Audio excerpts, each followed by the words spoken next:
Exemple 3, la classe. Alors ici, je définis un style 1, c'est un point, point style 1. Point style 1, suivi, bien sûr, des propriétés. Regardons ça sur notre VS Code. Donc, point style 1, et je décris ici un style, la fonte, la couleur et la famille. Donc,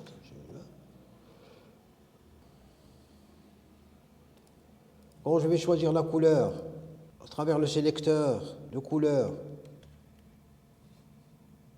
voilà. Regardons ici que déjà l'écriture de la police se fait de la manière suivante. Vous avez la première qui est par défaut, et viendront les secondes si la première n'existe pas sur mon système d'exploitation. Et si le nom de la police contient des espaces, il est délimité par des guillemets, simple ou double, peu importe. Alors je vais changer un peu l'ordre. Je vais mettre ici Time Roman en premier, virgule, Georgia. Voilà. Donc ici, ce que je vais appliquer, c'est le Time Roman pour le paragraphe sur lequel je vais appliquer le style 1. Paragraphe ou la balise, peu importe. Alors, je mettrai cette classe de style, je vais l'appliquer sur mon titre. Alors, pour cela, je dois utiliser l'attribut de la balise, classe, et ici je mettrai style 1 entre guillemets. Donc, la balise H1 va être formatée avec le style de la classe style 1. Alors, regardons ce qui se passe. Et voilà. Mon premier fichier HTML, mon premier paragraphe, il est formaté avec un ID, et mon second, il est formaté par une classe. Ben, je pourrais à ce moment-là, l'ID il est unique, mais les classes, je pourrais l'utiliser à plusieurs balises. Si j'ai par exemple j'écris une autre balise, ici, telle que un autre titre, mais d'un niveau inférieur, H2, donc je mettrai par exemple mon paragraphe 1, mon titre niveau 2, et je veux appliquer ce style, c'est le style que j'ai puni avec la classe style 1, à ça. Ben, c'est très simple, je vais venir ici et mettre classe style 1. Et le tour est joué, regardons. Voilà, un niveau 2. Je pourrais appliquer au niveau 3, au niveau 4, au niveau 5, etc. Regardez donc c'est un formatage. Alors voilà un petit exemple, 3 exemples de feuilles de style, mais ce sont des feuilles de style internes. Est-ce qu'on peut simplement faire des feuilles de style internes? C'est-à-dire tout insérer dans le fichier HTML. La réponse est non. Il faut séparer les CSS du HTML. Donc, mettre les CSS dans un fichier à part et laisser le fichier HTML qui contient simplement des balises HTML. Comment on va faire ça? Bien, regardons sur notre VS Code. Ça, c'est un style interne. C'est bien, ça marche, mais ce n'est pas la bonne méthode, il faut éviter tout ça parce qu'il faut séparer les styles, les CSS, du HTML. Donc, on va reprendre tout ça, on va donc l'enlever de là, et on va le mettre dans un fichier à part, qu'on va créer tout de suite, un fichier que je vais appeler style, et qui va prendre comme extension .css. Alors ça, ces fichiers qui ont pour extension .css sont des fichiers spéciaux, ce sont des fichiers qui vont contenir les styles. Par opposition aux fichiers qui contiennent l'extension .html, qui contient du code HTML. Qu'est-ce qu'il va contenir notre fichier? Il va contenir ça, à part qu'il faut enlever bien sûr les balises, les ordres de style qu'il va contenir. Il va contenir les ordres de style. Je l'enregistre. Bien. Donc j'ai le HTML d'un côté et le CSS de l'autre.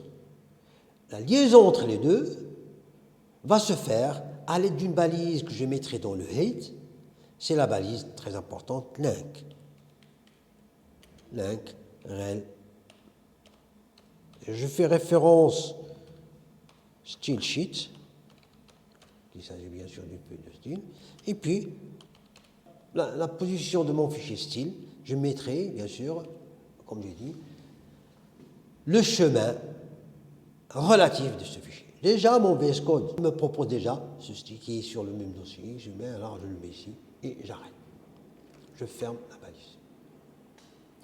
J'enregistre le tout et je regarde le résultat. Bien sûr, le résultat n'a pas changé grand-chose parce que j'ai rien changé dans mon style. Bien, pour le voir, changeons quelque chose dans ce style. Par exemple, pour le paragraphe, je le mets dans une autre couleur, des fois. Je mettrai.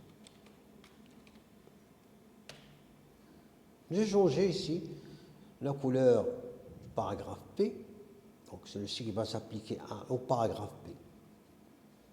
Et je vais regarder ce que ça va me donner comme résultat. Voilà. Donc, bien sûr, ça a changé de couleur pour le paragraphe. Donc, c'est la meilleure façon, c'est celle-là. Il faut scinder, diviser le HTML d'un côté et le CSS de l'autre. Et la liaison se fera avec la balise. On mettra le chemin relatif. Ça veut dire quoi ça? Supposons que mon style n'est pas situé dans le même dossier que mon fichier HTML. Mauvaise méthode, mauvaise chose. Il ne faut jamais mélanger les choses en même temps. Vous avez les HTML dans un dossier et les CSS d'un autre, les images dans un autre dossier. Alors pour cela, je vais créer un sous-dossier où je vais mettre mes styles. Donc je vais déplacer ce fichier style ici. Bien sûr, j'ai changé la place de mon fichier style. Le résultat ne sera pas exécuté. Je ne sais pas reconnu, bien sûr. Pourquoi? Parce que le chemin que j'ai marqué ici, ce n'est pas le chemin relatif pour accéder à ce fichier. Il faut tout d'abord aller dans le dossier CSS et après trouver le style CSS. Toujours le chemin, comme j'ai dit, relatif. J'enregistre. Le tout est joué. Voilà. C'est ça. Donc, résumons un peu. Les styles peuvent être à l'intérieur d'un fichier HTML entre la balise style et fin style, ou bien à l'extérieur dans un dossier CSS et dans un fichier d'extension .css, et c'est la meilleure façon. La seconde est la meilleure façon. On fait la jointure entre les deux avec la balise link href CSS. Voilà un document contenant un aperçu sur le CSS3 que je vous mets à votre disposition. Alors, vous avez dans ce document certaines balises avec des ordres CSS. Regardez ici, bien sûr, comme j'ai dit, la balise qui fait le lien entre un fichier externe et un fichier interne, les sélecteurs, etc.